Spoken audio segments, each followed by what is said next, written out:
یعنی تمام گناہوں سے بڑا گناہ اللہ کے ساتھ شرک کرنا ہے۔ اللہ رب العالمین نے قرآن میں واضح ارشاد فرمایا ہے کہ اللہ رب العالمین کبھی بھی کسی مشرک کو معاف نہیں فرمائے گا۔ مشرک ہمیشہ جہنم میں رہے گا، اور اس کے علاوہ جو بھی گناہ ہے اللہ جس کو چاہے گا معاف فرما دے گا۔ نہایت ہی افسوس کی بات ہے کہ جس عقیدہ توحید پر حضور رحمت عالم صلی اللہ علیہ وسلم کی امت کو مجتمع کیا گیا تھا، متحد کیا گیا تھا، آج اسی امت کے اندر جہالت اور عدم واقفیت کی وجہ سے بعض لوگوں نے عقیدہ توحید کے اندر اپنی خود ساختہ اور من پسند تعریفات شامل کر کے ایجاد کر کے توحید کی حقیقی صورت کو مسخ کرنے کی کوشش کی ہے، اور ملت اسلامیہ کے اندر حضور کی امت کے اندر ایسا انتشار پیدا کر دیا ہے کہ امت محمدیہ دو ایسے گروہوں کے اندر تقسیم ہو گئی کہ ایک دوسرے کے خون کے پیاسے ہو گئے، اور یہ سب کچھ ہوا جہالت اور عدم واقفیت کی بنا پر، اور امت کا جو شرازہ تھا وہ بکھیر کے رکھ دیا۔ آج کل بعض گمراہ لوگوں نے اس بنیاد کی حقیقی صورت کو مسخ کرنے کی ایسی گھناؤنی سازش کی ہے کہ جس کی بنا پر فتنہ اور فساد امت میں برپا ہو گیا ہے۔ آج توحید کے برائے نام دائی، توحید کا برائے نام لینے والے، وہ مسلمانوں کو مشرک اور کافر کہنے میں ذرا برابر بھی آر محسوس نہیں کرتے۔ جس چیز پر، جس انسان پر جب مرضی آتی ہے، جس عمل پر اپنی طرف سے تعریف کھڑ کے اپنی طرف سے شرک کے فتوے دینا شروع کر دیتے ہیں۔ تو آج اسی لحاظ سے اس مختصر وقت میں درس میں ہم یہی کچھ عرض کریں گے کہ شرک کی اور توحید کی حقیقی تعریف کیا ہے۔ کیا آیا جو لوگ بات بات پر، ہر عمل پر شرک اور بدعت کے فتوے دینا شروع کر دیتے ہیں، کہیں وہ امت مصطفیٰ صلی اللہ علیہ وسلم کا نقصان تو نہیں کر رہے؟ آئیے سب سے پہلے میں آپ کی بارگاہ میں توحید کی تعریف پیش کرتا ہوں۔ توحید کس کو کہا جاتا ہے؟ میرے مرشد کریم حضرت غزالی زمان راضی کے دوران علامہ سید احمد سعید کاظمی رحمۃ اللہ تعالی علیہ نے یہ تعریف اپنی کتاب میں نقل کی ہے، اور یہی توحید کی تعریف ہے جو بزرگان دین نے اپنی کتابوں میں نقل کی ہے۔ اللہ تعالیٰ کی ذات اور صفات میں کسی کو شریک ہونے سے پاک ماننا، یعنی جس طرح اللہ تعالیٰ ہے ویسا کسی کو خدا نہ ماننا، علم اور سماعت و بصارت وغیرہ میں جیسی صفات اللہ کی ہیں ایسی صفات کسی کی نہیں، یہ عقیدہ رکھنا توحید کہلاتا ہے۔ سبحان اللہ۔ اللہ کی ذات میں اور اللہ کی صفات میں کسی لحاظ سے، کسی انداز سے کوئی اس طرح شریک نہیں ہے جس طرح اللہ رب العالمین کی وہ ذاتی صفات ہے۔ یہ عقیدہ توحید ہے۔ اور شرک کی تعریف کیا ہے؟ علامہ تفتزانی رحمۃ اللہ تعالی علیہ نے لکھا ہے شرح عقائد کے اندر کہ الاشراک و اثبات الشریک فی الالوہیت بمعنی واجب الوجود کمال المجوس او بمعنی استحقاق عبادت کمال العبد الاسنام۔ شرک یہ ہے کہ اللہ تعالیٰ کے علاوہ کسی کو واجب الوجود ماننا، یہ شرک ہے، جیسا کہ مجوسیوں کا عقیدہ ہے، اور اللہ تبارک و تعالیٰ کے علاوہ کسی کو لائق عبادت سمجھنا یہ بھی شرک ہے، جیسا کہ بت پرستوں کا عقیدہ ہے۔ اب پہلے جو ہم نے بات کی کہ اللہ کے علاوہ کسی کو واجب الوجود ماننا، واجب الوجود کا مطلب کیا ہے؟ ایسی ذات جو اپنے وجود میں، اپنے ہونے میں، موجود ہونے میں کسی دوسرے کی محتاج نہ ہو، اور نہ ہی اس کی کوئی ابتدا ہو، نہ ہی کوئی اس کی انتہا ہو، ایسی ذات کو واجب الوجود کہا جاتا ہے، اور وہ ذات صرف اور صرف اللہ کی ہے۔ وہ ذات صرف اور صرف اللہ کی ہے۔ اللہ کے علاوہ اگر کوئی بندہ کسی کو واجب الوجود مانے کسی نبی کے بارے میں، کسی ولی کے بارے میں، کسی فرشتے کے بارے میں اگر بندہ یہ عقیدہ رکھے کہ وہ ازلی ابدی ہے، وہ ہونے میں کسی کا محتاج نہیں ہے، تو الیاذ باللہ ایسا بندہ مشرک ہو جائے گا۔ ایسی صرف اور صرف شان اللہ کی ہے، واجب الوجود ذات جو اپنے موجود ہونے میں کسی کی محتاج، نہ اس کی کوئی ابتدا ہے نہ اس کی کوئی انتہا ہے، وہ ازلی ابدی ہے، یہ صرف اور صرف اللہ کی ذات ہے۔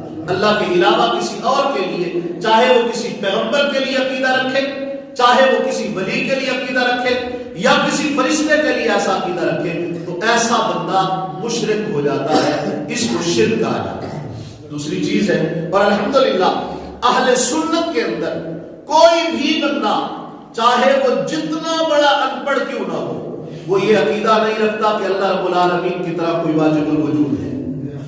ہر سنی کا عقیدہ یہ ہے کہ اللہ رب العالمین اپنے موجود ہونے میں کسی کا محتاج نہیں ہے۔ اللہ رب العالمین کی ذات ازلی ابدی ہے، اس کی کوئی ابتدا، اس کی کوئی انتہا نہیں ہے۔ الحمدللہ یہ اہل سنت کا عقیدہ ہے۔ اور دوسری بات، اللہ کی ذات صفات میں کسی کو شریک ٹھہرانا، یہ کیا ہے؟ مثلا اب آگے شرک کی دو قسمیں ہیں، شرک فی الذات اور شرک فی الصفات۔ شرک فی الذات کیا ہے؟ یعنی اللہ کی ذات میں کسی غیر کو شریک ٹھہرانا، مطلب یہ ہے کہ اللہ کی ذات جیسا کسی دوسرے کو سمجھنا، اور اللہ کی ذات بابرکت جس طرح واجب الوجود ہے اسی طرح کسی کو واجب الوجود ماننا، یہ شرک فی الذات ہے، اللہ کی ذات میں شرک ہے۔ اور دوسری شرک فی الصفات، اللہ کی صفات عالیہ جو اللہ کی شان ہے، اللہ کی صفتیں ہیں، کسی غیر کو اس میں شریک ٹھہرانا۔ جس طرح اللہ تعالیٰ کی صفات عالیہ ہیں، ایسی صفات کسی دوسرے کے لیے ثابت کرنا، یہ شرک فی الصفات کہلاتا ہے۔ مثلا اب اس تعریف کو سننے کے بعد اب بات بڑی غور طلب ہے اور سمجھنے والی۔ شرک فی ذات اور شرک فی صفات کی تعریف ہو گئی کہ اللہ رب العالمین کی جیسی صفات عالیہ ہیں، ایسی صفات عالیہ کسی اور کے لیے ماننا، یہ بھی شرک ہے۔ اب یہاں پر یاد لوگ ہم پہ فتویٰ لگانا شروع کر دیتے ہیں، وہ کہتے ہیں دیکھو جی تم نے خود تعریف کی ہے کہ شرک فی صفات ہے یہ، کہ جیسی صفات اللہ کی ہے کسی اور کے لیے ایسی صفات ماننا یہ شرک ہے۔ تو اب اللہ علام الغیوب ہے، تم کہتے ہو حضور بھی عالم الغیب ہے، اللہ نے حضور کو بھی علم غیب دیا ہے۔ اب علم غیب اللہ کی صفت ہے، تم اس کو حضور کے لیے ثابت کرتے ہو، لہذا یہ شرک ہو گیا۔ ہم یہی بات ان لوگوں کو قرآن سے سمجھانا چاہتے ہیں۔ اللہ رب العالمین نے قرآن میں ایک مقام پہ ارشاد فرمایا ان اللہ سمیع بصیر، سورہ لقمان، فرمایا بے شک اللہ سمیع بھی ہے، اللہ بصیر بھی ہے۔ سمیع کا مطلب سننے والا، بصیر کا معنی، اب یہ دونوں صفتیں کس کی ہیں؟ بولیے سارے۔ سمیع ہونا بھی اللہ کی صفت، بصیر ہونا بھی اللہ کی صفت۔ اب ایک مقام پہ سورۃ الدہر کے اندر 29ویں پارے میں اللہ فرماتا ہے فَجَعَلْنَاهُ سَمِيعًا بَصِيرًا، اللہ فرماتا ہے ہم نے انسان کو بھی سمیع بنایا ہے، بصیر بنایا ہے۔ ایک مقام پہ قرآن میں فرمایا میں سمیع ہوں، میں بصیر ہوں، دوسرے مقام پہ اللہ نے فرمایا انسان بھی سمیع ہے، انسان بھی بصیر ہے۔ آسان لفظوں میں فرمایا میں بھی سنتا ہوں، میں دیکھتا ہوں، یہ صفتیں اللہ کی ہیں۔ دوسرے مقام پہ فرمایا انسان بھی سنتا ہے، انسان بھی دیکھتا ہے۔ اب قرآن بتا رہا ہے جو صفت اللہ کی تھی وہی صفت تو انسان میں بھی پائی جا رہی ہے۔ اب الیاذ باللہ کیا اللہ کا قرآن شرک کی دعوت دے رہا ہے؟ اس کا مطلب ہرگز یہ نہیں ہے۔ ان کی تشریح کیا ہے؟ اللہ رب العالمین بھی سمیع ہے، سنتا ہے، بصیر ہے، دیکھتا ہے۔ انسان بھی سمیع ہے، سنتا ہے، بصیر ہے، انسان بھی دیکھتا ہے۔ مطلب کیا؟ فرق کیا ہے؟ اللہ رب العالمین سننے میں کسی کا محتاج نہیں ہے، اللہ رب العالمین دیکھنے میں کسی کا محتاج نہیں ہے۔ اس کی سننے کی قوت اپنی ذاتی ہے، ازلی ابدی ہے۔ اس کی دیکھنے کی قوت یہ سب ازلی ابدی ہے، وہ لینے میں کسی کا محتاج نہیں ہے، دیکھنے میں کسی کا محتاج نہیں ہے۔ انسان بھی سمیع ہے، فرق یہ ہے کہ انسان سننے میں بھی اللہ کا محتاج ہے، دیکھنے میں بھی اللہ کا محتاج ہے۔ اور اسی طرح اللہ تبارک و تعالیٰ نے قرآن میں ایک مقام پہ ارشاد فرمایا، سورہ نور ہے، اللہ فرماتا ہے ان اللہ رؤوف الرحیم، بے شک اللہ رؤوف بھی ہے، اللہ رحیم بھی ہے۔ اب رؤوف ہونا کس کی صفت ہے؟ رحیم ہونا کس کی صفت ہے؟ بسم اللہ الرحمن الرحیم، رحیم ہونا کس کی صفت ہوئی؟ یہ قرآن ہے۔ دوسرے مقام پہ اللہ رب العالمین نے فرمایا وبالمؤمنین رؤوف الرحیم، فرمایا میرا محبوب بھی رؤوف ہے، میرا محبوب بھی رحیم ہے۔ ایک مقام پہ فرمایا میں اللہ رؤوف ہوں، میں اللہ رحیم ہوں، یہ اللہ کی شانیں ہیں، یہ اللہ کی صفتیں ہیں۔ دوسرے مقام پہ کیا فرمایا؟ فرمایا میرا رسول بھی رؤوف ہے، میرا رسول بھی رحیم ہے۔ جو شان جو صفت اللہ کی ہے وہ اللہ رب العالمین نے اپنے محبوب کے لیے بھی بیان کی۔ کیا آپ علیاذ باللہ اللہ کو قرآن شریف کی دعوت دے رہا ہے؟ تو اس کا فرق کیا ہے؟ مطلب وہی ہے کہ اللہ رؤوف ہونے میں کسی کا محتاج نہیں، یہ اللہ کی ذاتی صفت ہے۔ رحیم ہونے میں اللہ کسی کا محتاج نہیں ہے، یہ اس کی ذاتی صفت ہے۔ اور رسول جو رؤوف و رحیم ہے، رسول کو اللہ نے رؤوف و رحیم بنایا ہے۔ اگر کوئی بندہ یہ مانے کہ رسول بذات خود رؤوف ہے، بذات خود رحیم ہے، تو وہ بندہ شرک میں سے بات کرتا ہے، وہ مشرک ہے، اور الحمدللہ یہ اہل سنت کا عقیدہ نہیں ہے۔ اور ایک اور مقام پہ قرآن سے مثال دیتا ہوں، سورہ یونس اللہ فرماتا ہے ان العزت للہ جمیعا، ساری کی ساری عزتیں اللہ کی۔ اب عزت والا ہونا کس کی صفت ہے؟ ساری کی ساری صفت عزتیں اللہ کے لیے جمیعا۔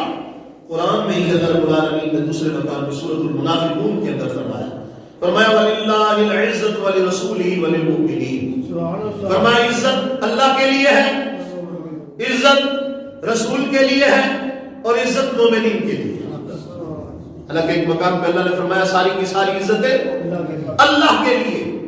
عزت والا ہونا اللہ کی صفت ہے۔ یہاں پر اللہ فرماتا ہے عزت والا اللہ بھی ہے، عزت والا رسول بھی ہے، اور مومن بھی عزت والا۔ کیا اللہ باللہ یہاں پہ یہ شرک ہو گئے؟ مطلب کیا ہے؟ فرق کیا ہے؟ اس کی وضاحت کیا ہے؟ اس کا مفہوم کیا ہے؟ اس کا تشریح کیا ہے؟ مطلب یہ ہے کہ اللہ رب العالمین عزت والا ہونے میں اللہ باللہ کسی کا محتاج ہے۔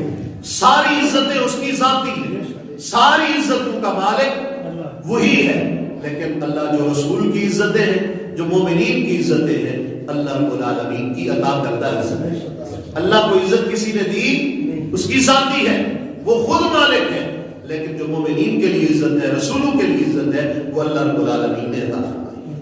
اور یہی اہل سنت کا عقیدہ ہے۔ لیکن آج صورتحال کیا؟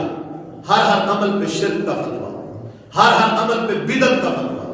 حالانکہ رسول اکرم نور مجسم صلی اللہ علیہ وسلم کا فرمان اگر پڑھیں صحیح بخاری کے اندر موجود ہے۔ آج بات پہ جو لوگ فتوے شرک کے لگاتے ہیں، ان کو حضور سرور کونین صلی اللہ علیہ وسلم کے اس فرمان سے کچھ سیکھنا چاہیے، عبرت حاصل کرنی چاہیے۔ شرک کا دروازہ اللہ کے لال نے اپنی امت پہ خود بند کروا دیا۔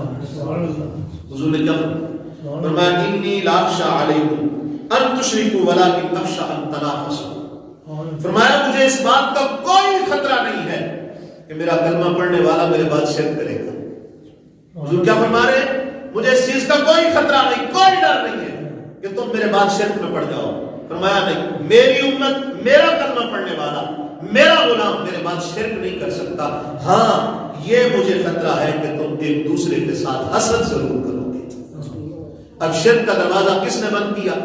حضور نے۔ نبی پاک صلی اللہ علیہ وسلم نے واضح فرما دیا کہ میرے بعد میری امت، میرا کلمہ پڑھنے والا میرا غلام، فرمایا مجھے اس کا کوئی خطرہ نہیں ہے کہ میں نے جو سبق اسے پڑھا دیا ہے، جو نصاب میں نے اسے عطا کر دیا ہے، جو سلیبس میں نے اسے دے دیا ہے، میرے بعد میرا امتی شرک میں نہیں پڑے گا۔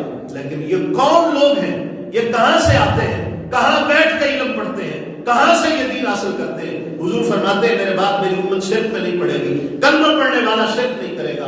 یہ کون لوگ ہیں جو بات میں حضور صلی اللہ علیہ وسلم کی امت پہ شرک کا فتویٰ لگاتے ہیں؟ کسی نے کھڑے ہو کے درود و سلام پڑھ دیا تو شرک ہو گیا. کوئی جناب مزار پہ چلا گیا, کسی نے کہہ دیا یا اللہ داتا علی حنویری کے وجہ سے, اس کے وسیلے سے مجھ پہ کرم کر دے, تو لوگوں نے شرک کا فتویٰ لگا دیا. اگر کسی نے یا علی مدد کہہ دیا تو لوگوں نے شرک کا فتویٰ لگا دیا. اگر کسی نے یا رسول اللہ مدد کہہ دیا لوگوں نے شرک کا فتویٰ لگا دیا.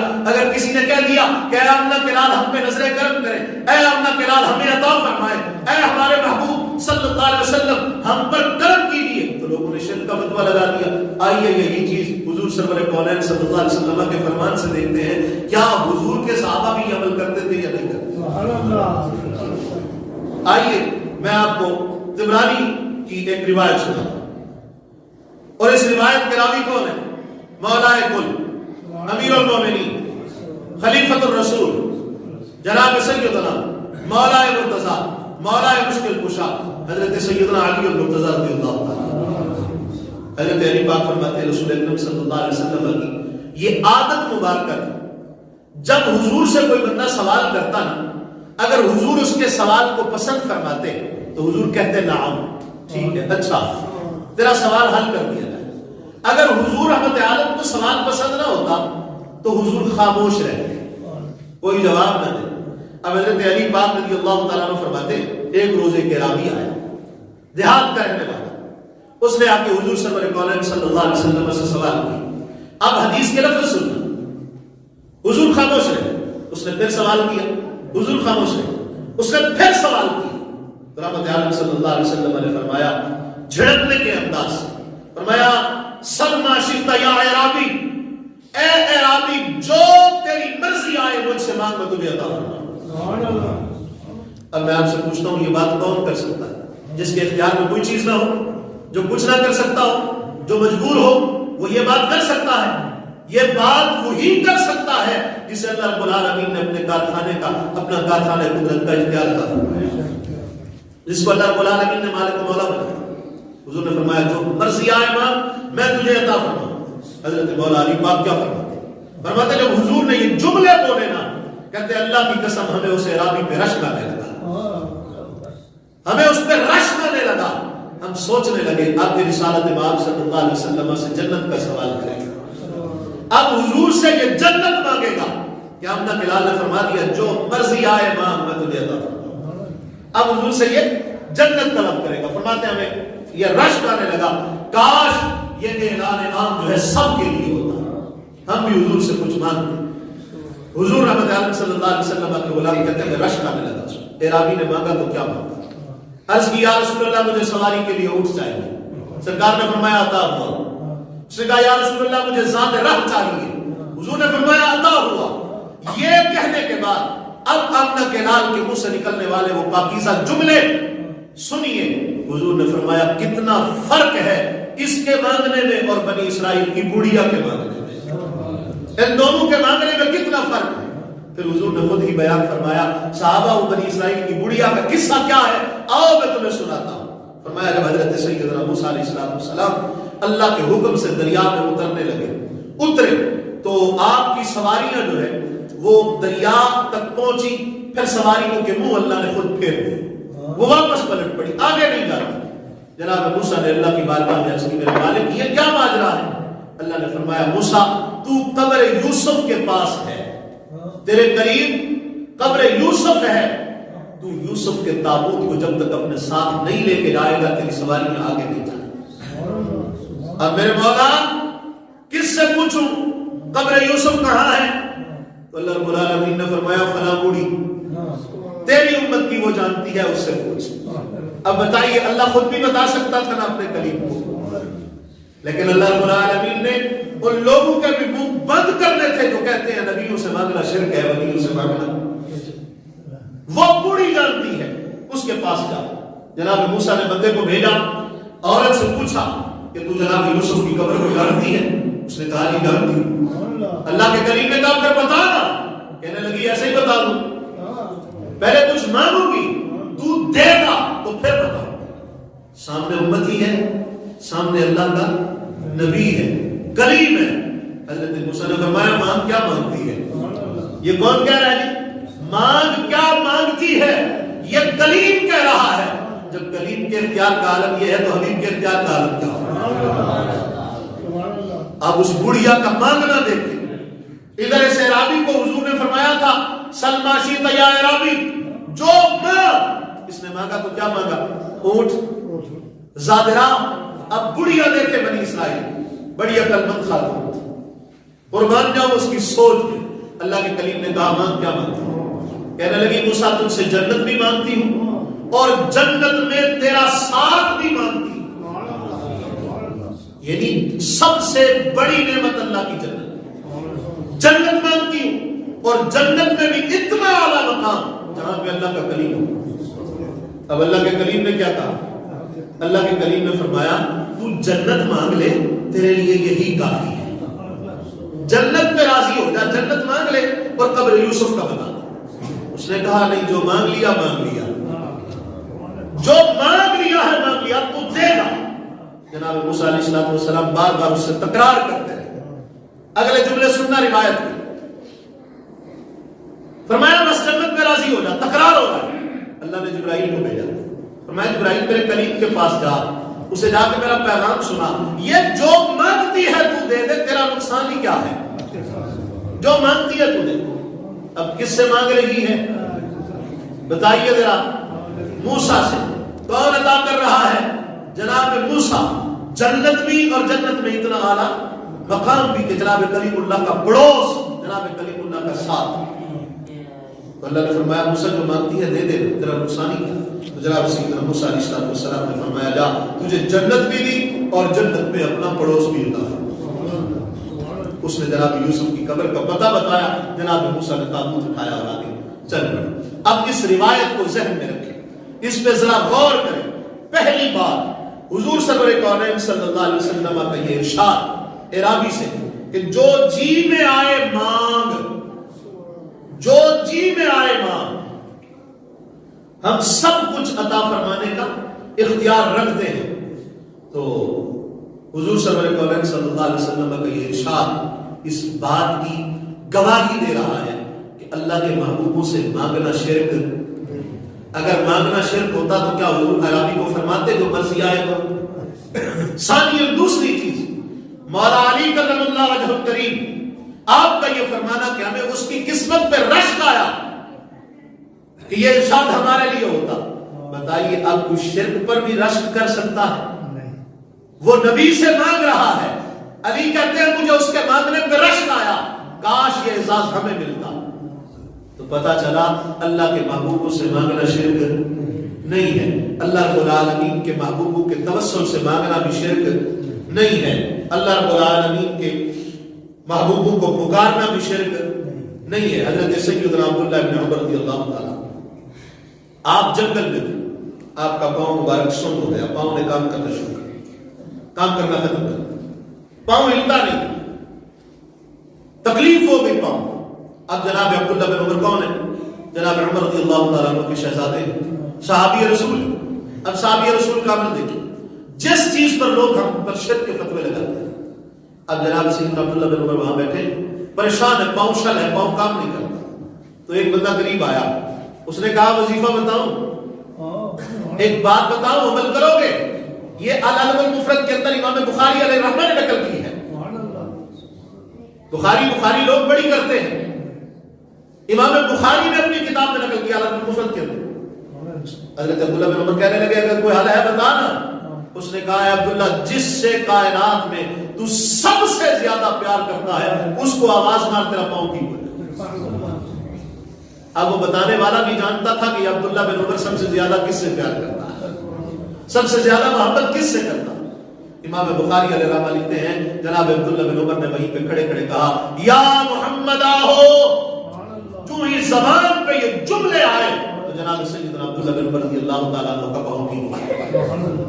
اب بتائیے اگر یہ جملے کہنا یا رسول اللہ شرک ہوتا تو جناب عبداللہ بن عمر وہاں بیٹھ کے حضور رحمت عالم کو پکارتے.